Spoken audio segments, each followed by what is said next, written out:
tromboza în sus, tromboza în jos, tromboza ți întoarce viața pe dos. Dacă n-ar fi fost povestea cu vaccinul aflat în boxa acuzaților, probabil că nici nu ne-ar fi interesat să știm ce este mai exact tromboza sau ce consecințe are, dacă o putem duce cu ea sau dacă se moare, dacă tot a semănat teroare. Sunt Laura și tu ești pe canalul Pacientul 2.0, locul din YouTube în care găsești informații medicale clare, explicate cu răbdare, să înțeleagă fiecare. Și pentru că tromboza a stârnit curiozitatea, scărmânăm subiectul cu toată seriozitatea. Știu că n-aveți răbdare să o iau de la descălecare, însă câteva noțiuni acolo toți sunt necesare. Care va să zică? Avem vase, vene și artere? Avem. Curge sângele prin ele? Curge. Într-un organism care funcționează în parametri normali se produc factori de coagulare, trombocite și fibrină. Rolul acestora este să intervină în situația în care un vas de sânge suferă o leziune și să formează un dop care să prevină o sângerare masivă.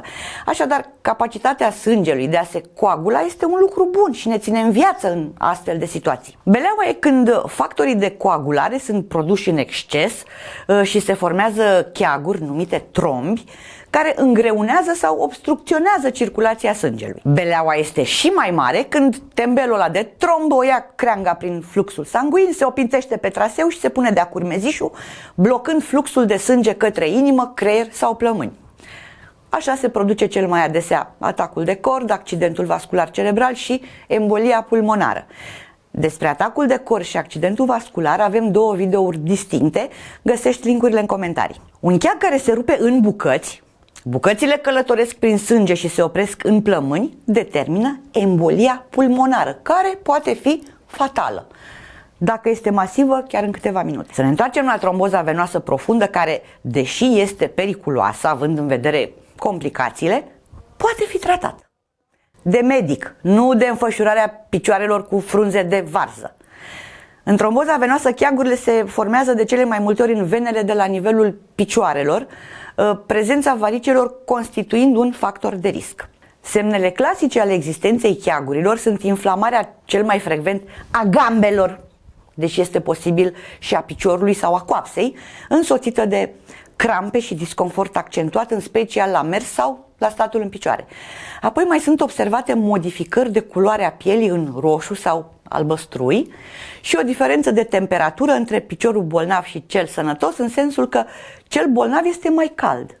Sau cel puțin așa este senzația pe care o ai. Nu vă supărați, aveți tromboză? Păi de unde să am eu tromboză? Ai, da, chiar așa, de unde? Ia să vezi câta lista de cauze există. 1.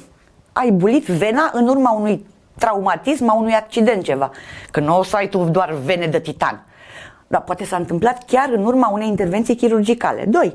Ai fost imobilizat la pat o perioadă mai lungă de timp și în lipsa mișcării sângele circulă mai lent sau chiar stagnează în vene. 3.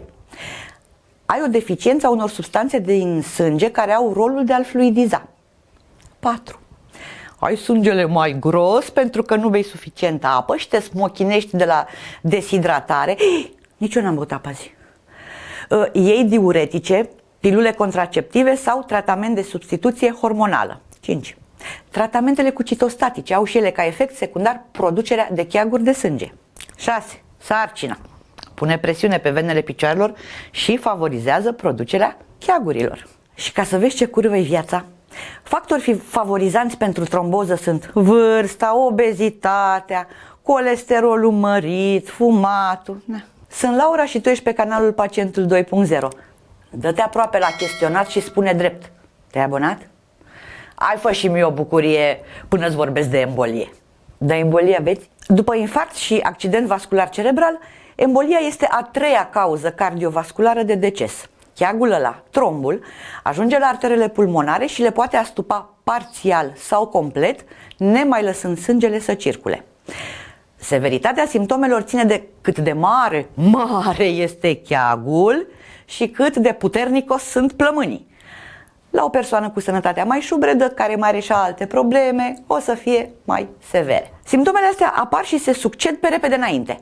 Dacă e embolism de mici dimensiuni, e cu lipsă de aer, cu incapacitatea de a respira profund, cu durerea scuțită în piept sau surdă ca o arsură, tuse cu sânge, febră ușoară și bătăi rapide ale inimii.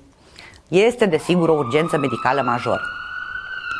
Când este un embolism pulmonar masiv, lipsa de aer este severă. Durerea este localizată în centrul pieptului, în spatele sternului, scade tensiunea, apare senzația de leșin sau chiar stopul cardiac.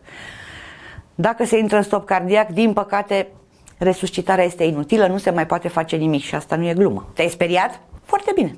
Că dacă ai tromboză venoasă, poate așa te hotărăști să mergi la doctor să ți-o trateze. Îți va prescrie fie anticoagulante care să stopeze creșterea cheagului, fie injecții care să favorizeze eliminarea lui. Nu este exclus nici să fie necesară o intervenție chirurgicală pentru extragerea cheagurilor. Sunt Laura și tu ești pe canalul Pacientul 2.0, locul din YouTube în care afli despre tot ce te doare și informații îți dăm cât putem noi de clare. Asta am promis, asta ți-am dat. Apropo, o întrebare. Te-ai abonat?